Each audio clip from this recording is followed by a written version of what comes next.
Our next guest is with the Buckeye Firearms Association, Sean Maloney. How's it going, Sean? Hey, going good. How are you? Doing pretty good. It's a good day here in Dallas. I call it a rarity, but I'm pretty sure the weather changed in about 5 minutes. Yeah, we've had nothing but rain back here in Ohio. So. Oh, really? Yeah, that was us last week. So we sent it to you guys. So tell us about the Buckeye Firearms Association. The Buckeye Firearms Association is a local grassroots state organization that essentially was created around 2003, 2004 to get our gun rights. We didn't even have concealed carry in Ohio back in 2003. And so it took a while and some struggle, and we finally got it in 2004. So it's an organization really that's dedicated to defending and advancing our firearms rights, whether it's making our concealed carry laws better or just trying to pass some common sense legislation to protect all of our gun rights and so we can defend each other and ourselves. Awesome. So what's been going on in Ohio with the gun rights and the gun control issues that people may or may not know about? I love to have groups like this on the show, mainly because we can all kind of get lost in our own little worlds, especially if you tend to have a more positive outlook on gun control. You know, your laws tend to be more positive in your favor. So I love having different organizations from different states kind of bring awareness to the kind of myriad of different laws and a patchwork of just nonsense out there.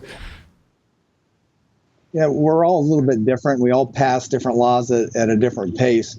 March 20th, we have some pretty big, significant changes that are going to take place.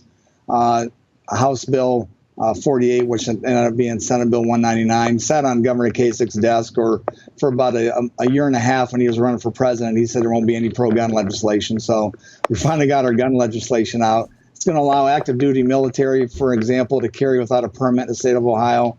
If you're active duty military and you're not 21 yet, you can still purchase a firearm or a handgun at 18. Made some pretty significant changes in the workplace, too. If your employer, for example, banned firearms from the workplace, well, you couldn't even have them parked or locked up in your car. Seriously?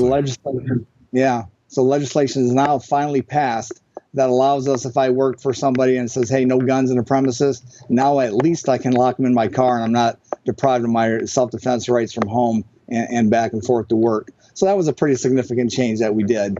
And, you know, if you look at what's been happening with concealed carry holders in the state of Ohio, it's amazing. And last year, for example, we issued more concealed carry permits that has ever been issued before. Oh, wow. About 118,000 permits last year alone. And that's more than the first 4 years we had concealed carry in Ohio. So, you know, that's some pretty amazing statistics. And what do you think is the biggest driver of that?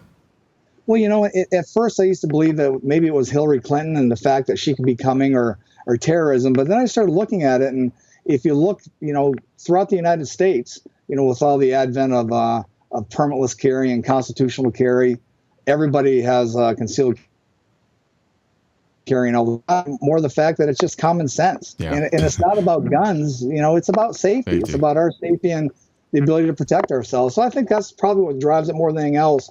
Finally, we're back to where we should have been. We're mainstream. You know, my daughter's 19. When she turns 21, she can carry, and she doesn't have to justify that anymore because her mom carries, her aunts, and you know, and her friends' parents. So it's about, and that, like I said, the most important thing is the culture, changing that culture, and the more accepting the culture becomes of it, the more empowered people will become, and exploring the idea of carrying a firearm or owning a firearm for their protection. I think for the longest time there's been this culture of just kind of vilifying the idea of firearms altogether. So people who didn't want to be judged or be seen as being crazy because they like guns, you know, they would either keep it to themselves or not even entertain it. And I think that's doing a disservice to this country, because the very foundation, bedrock of this country was the idea that we all individually could protect ourselves or without any interference from a government entity or anyone else.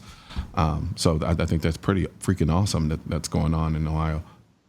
Yeah, and I think you're exactly right. It was all about changing the culture and the mindset. Yeah. And so it wasn't something evil or something that, you know, was hidden behind closed doors. Yeah. It's mainstream. And when suddenly you have judges from the bench telling people the police can't be there, so you better get the sheriffs throughout the state of Ohio saying, no, you got to get a gun. We can't be there. You know, you got to have our backs. And so that's a pretty big shift that I've seen, at least in my lifetime, especially in the last 20 years. And programs like this and all the other shows and magazines that are out there now really kind of a driving force behind it, because it's not a dirty little secret anymore that people are carrying guns. You know what? Everybody is. Yep, absolutely. Absolutely. Now, buyback programs in Ohio have been making some news lately. Tell us a little bit about that. Yeah, I always like to say it's kind of a buyback season. That, you know, we go through the cycle. And you know what was really strange? I can't figure out how they can buy back something that was never theirs in the first place. And so they call them buyback programs. I think maybe we should call them turn-in events, or maybe it's kind of a polite confiscation type of thing. Pretty much, yeah. You know, so they cycle through occasionally, and they don't work. You know that, and I know that. Gun buybacks and what happens afterwards proves that they're an abject failure. You know, if I could get it, if, you know, let's say gun violence is reduced after we have a gun buyback. Well, that doesn't happen. Okay, we'll take the guns that are commonly used in crimes off the street. Well, we don't do that either. You know, grandma comes in and turns in a shotgun or an M1A that her husband left behind, you know, when he died. So it's kind of robbery when you think about it, though, because from all the stories that I end up hearing, it is basically those type of situations where you have someone who doesn't know much about firearms. Let's say they are a widow, and so they're like, well, I can go back and sell these guns, and they're selling them. They're giving them back at a substantial loss, or getting nothing at all for them, and they make out like bandits because you're getting rid of a gun that probably costs $2,000 to $3,000, and you're getting a gift certificate to Walmart for it. Well, personally, I think that's an issue. Well, you know, and there's Buckeye Firearms and some other pro-gun organizations, and they're doing this all throughout the country. They're starting to set up their own buyback programs. These buyback programs are being publicized, and so pro-gun groups or individuals are setting up a parking lot across the street and handing cash out and paying, you know, close to fair market value. So kind of stealing the buyback thunder, which I love. And capitalism is alive and well in America. I'm all for it, man. That just warms my little heart. That's one of the greatest things that came out of the buyback programs. Yeah, people were setting up their card tables and saying, over here.